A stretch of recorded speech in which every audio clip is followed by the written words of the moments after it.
When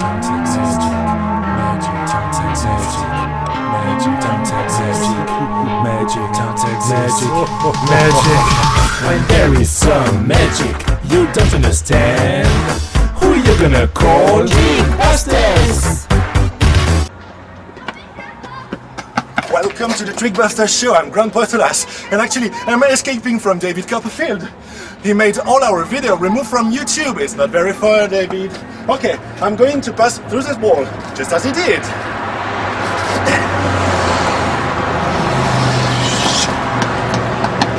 Hello, I'm Maggie Munoz. I'm escaping from David Copperfield. What are you doing? Hey, I'm walking through this wall. No, it's impossible to walk through a wall. Oh yes, David Copperfield did it and I saw it. No, he didn't walk through a wall. He went to the other side. Hey, I hit the wall. Just like this. Walking Through the Great Wall of China was performed in 1986 by David Copperfield. In this illusion, the magician pretended he could pass through this bi-millennial wall. But how could he possibly walk through this giant monument composed of masonry, rocks, and packed earth, and of which thickness can reach until 9 meters? Well, actually he couldn't. Remember, magic doesn't exist, only tricks. Let our common sense talk. If we assume with reason that the Great Wall is not a fake wall, there are only 2 ways for a human being to go to the other side, destroying it or going around, and we know that David didn't destroy it. With that simple question, we know now that the magician will go to the other side by another way than the one he pretends to take. He'll have to be quick, and he'll have to misdirect the audience, so he can leave the scene without being noticed. Let's answer some logical and basic questions. First, when does he leave the scene? Well, the logical answer is when we don't see him anymore. Now you see him, now you don't see him. Well, you see a shadow that pretends to be his.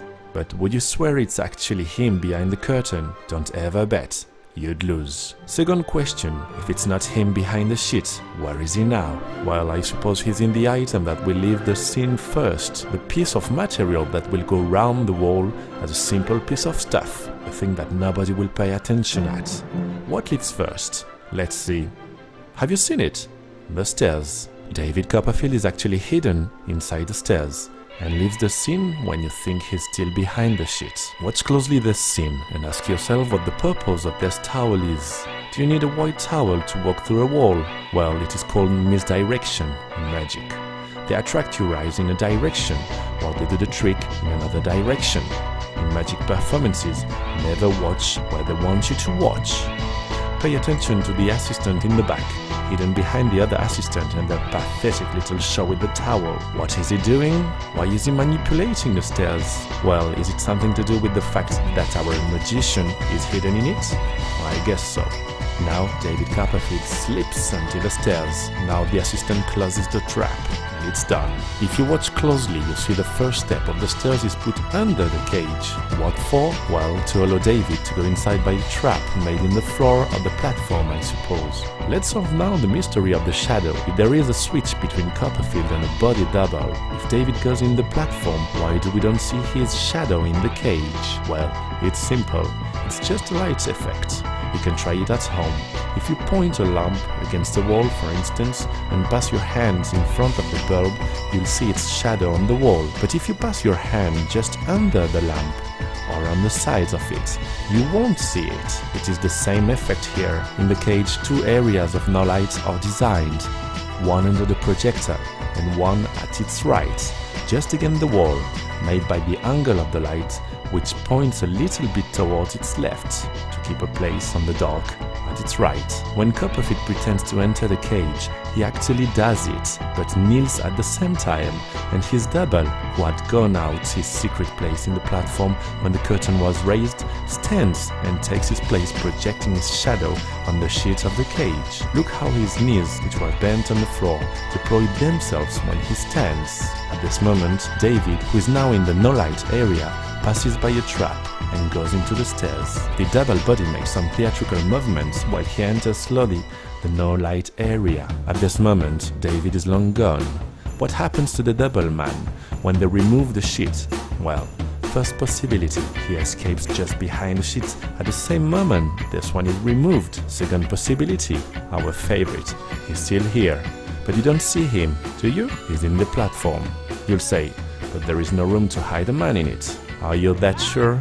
Watch closely. Doesn't the structure remind you of something? Another Copperfield's performance. I'm sure you've guessed. The Death Saw. In both illusions, the magician uses platforms that seem thinner than they actually are. Trickbusters! And remember, magic doesn't exist. Only tricks! At the end, the same trick, but the other way around. And this time, no double is needed. Copperfield arrives in the stairs. Watch here, the stairs are moving, as if somebody inside made it move. And it is not the recoil of the weight of the assistant on it. Look here, there is no recoil.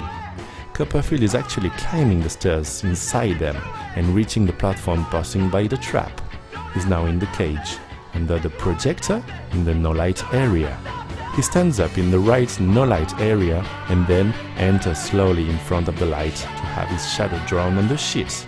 Look how he pretends to go out from the wall horizontally, when in fact he's walking normally, vertically. Oh, we've forgotten. Let's rewind a little bit to this scene. It is pure comedy. Can you see the right arm of assistant number 1? Can you see the left arm of assistant number 2? Well, actually no. Where are they? I'm sure you've guessed. They are behind the sheet, manipulating a mask and a fake 2-hands piece of plastic. Now the sheet with the fake pieces of body inside falls on the floor and is soon forgotten by everybody. And now we're done with David Copperfield. Next episode, Chris Angel. And you can visit us at www.thetrickbusters.com. Stop believing!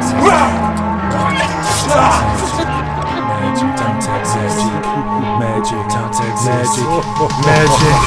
When there is some magic you don't understand, who you gonna call? Trickbusters! Hey, come on, Magic Munoz. We'll do a trick. Come on. Oh, excuse me, sir. Hello. I'm from the Trickbusters, Magic Munoz and the Grand Portolas. You want to see some magic? No, magic doesn't exist. It's only tricks.